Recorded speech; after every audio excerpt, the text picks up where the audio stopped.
অনেকেরই হয়তো মনে আছে প্রফেসর শঙ্কুর সেই গল্পটা, যেখানে এক হতাশাগ্রস্ত আর্কিটেক্ট পৃথিবীর সেরা সব স্থাপত্য ধ্বংস করতে বেরিয়েছিল, কিন্তু নকুচন্দ্র বিশ্বাসবাবুর অসাধারণ ক্ষমতার জন্য সেই যাত্রায় বেঁচে গিয়েছিল আমাদের গর্ব তাজমহল। তিনি দেখিয়েছিলেন কিভাবে হাজার হাজার শ্রমিক দিন-রাত এক করে পাথর কেটে ঘাম ঝরিয়ে গড়ে তুলছে এক অনন্ত ভালোবাসার প্রতীক।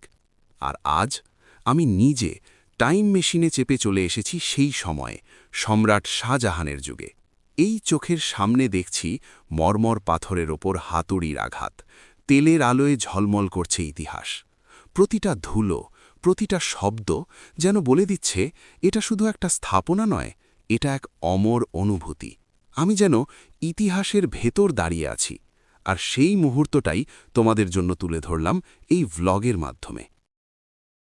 Wow, this is unbelievable. I can't believe I'm here. Look at this. It's truly amazing. দেখুন, রাত হয়ে গেছে কিন্তু কাজ থামেনি। তেলের আলোয় মার্বেল কাটা হচ্ছে। এই দৃশ্যটা যেন ইতিহাসের ভেতরে ঢুকে পড়েছি। অবিশ্বাস্য, এতটা খাটুনি আর মেহনত ছাড়া তাজমহল তৈরি হয়নি। কি সুন্দর কাজ করছে সবাই। একটু আগে সম্রাট শাহজাহান নিজে এখানে এসে পৌঁছেছেন।